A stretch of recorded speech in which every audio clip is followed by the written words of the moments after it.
E aí, galera do nono ano, tudo bem com vocês? Vamos dar continuidade à nossa aula e veremos hoje as transformações ocorridas no início do século XX no Brasil. Vamos falar um pouco da consolidação da indústria brasileira. Bom, diferente de outros países, a industrialização brasileira ela foi um processo penoso e muito lento até chegar, por exemplo, aos dias de hoje. Ainda no século XIX, era mais ou menos assim que ocorria no Brasil.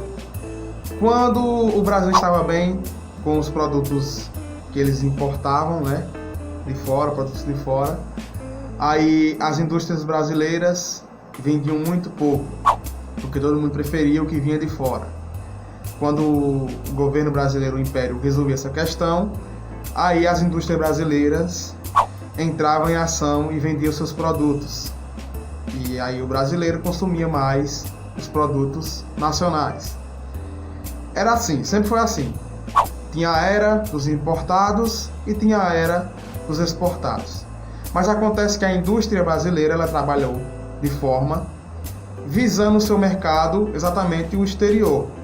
Porque aqui, o comércio interno não contribuía muito para a captação de lucro, porque ainda existia a escravidão, Estamos falando do século XIX, metade do século XIX.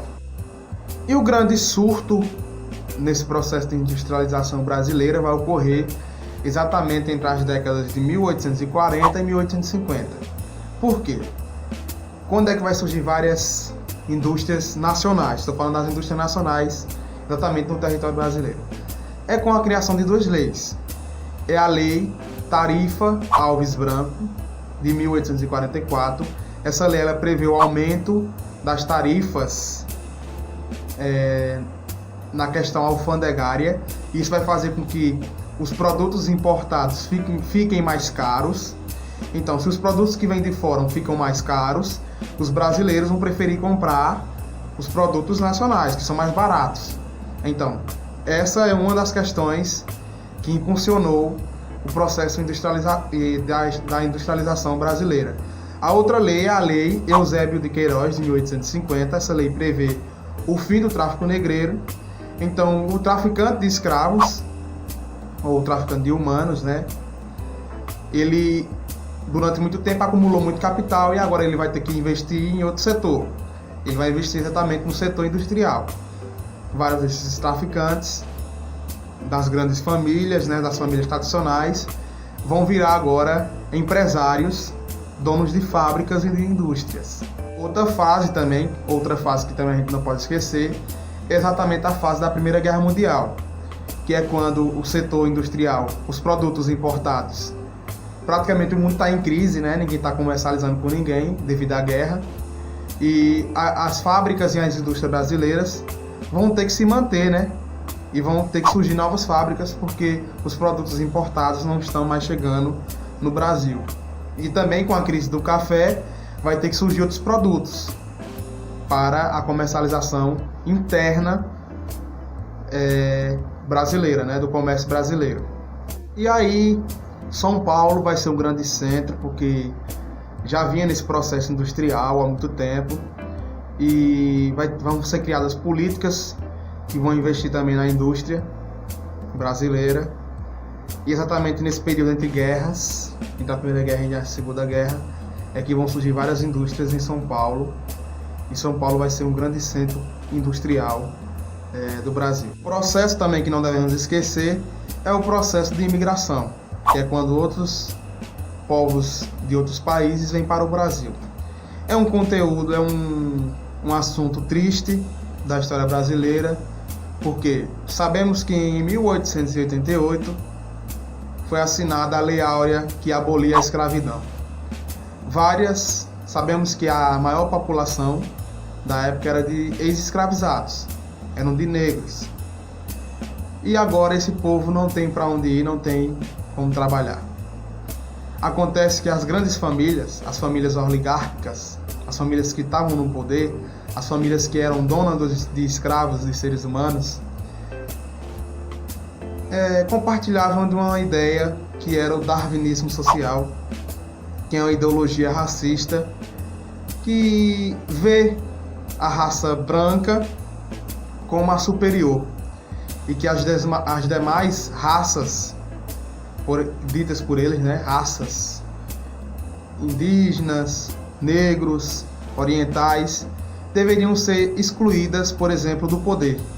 Quem deveria comandar uma nação deveria ser exatamente os brancos, porque eles são dotados de inteligência, são civilizados e são superiores às demais raças.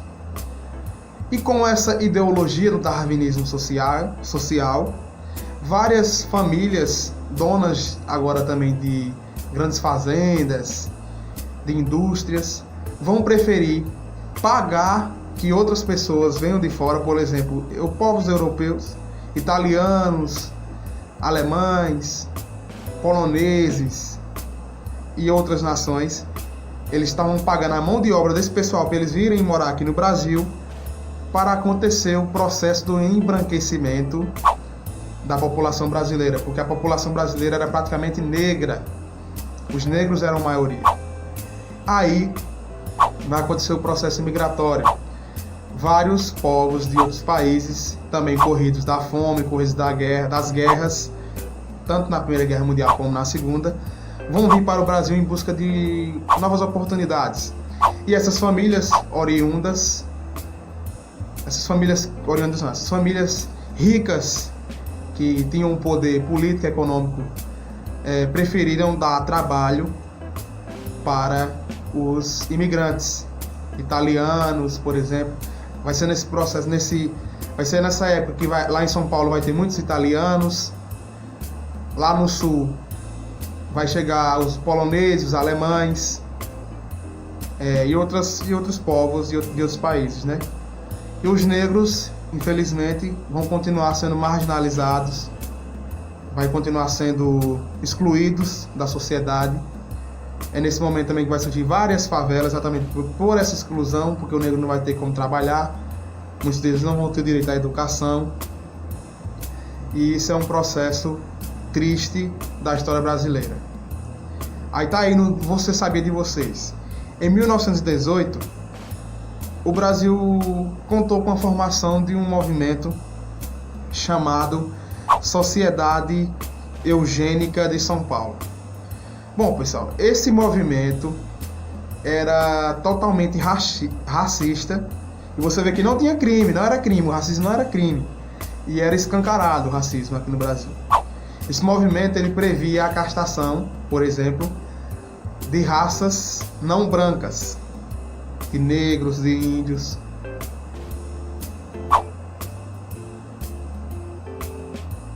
Porque segundo essa ideologia dessa sociedade eugênica, é que os brancos eram superiores. Lembra que eu falei no instante da ideologia? Pronto, essa ideologia ela vai ganhar uma instituição, para você ver como o racismo era bem escancarado na cara do brasileiro, e muitos negavam o racismo. Quer dizer, muitos negam o racismo hoje em dia, né? Dizem que o racismo não existe no Brasil.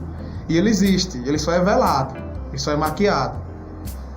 As pessoas em grande parte são racistas. Isso aí vocês também devem ter a consciência e devem entender e compreender que o Brasil é um país racista. E aí temos essa sociedade que está aí no Você Sabia, você pode dar uma lida depois, para vocês verem o quanto era triste essas atitudes dos brasileiros da época. Bem, é importante ressaltar que não era qualquer imigrante que vinha para o Brasil.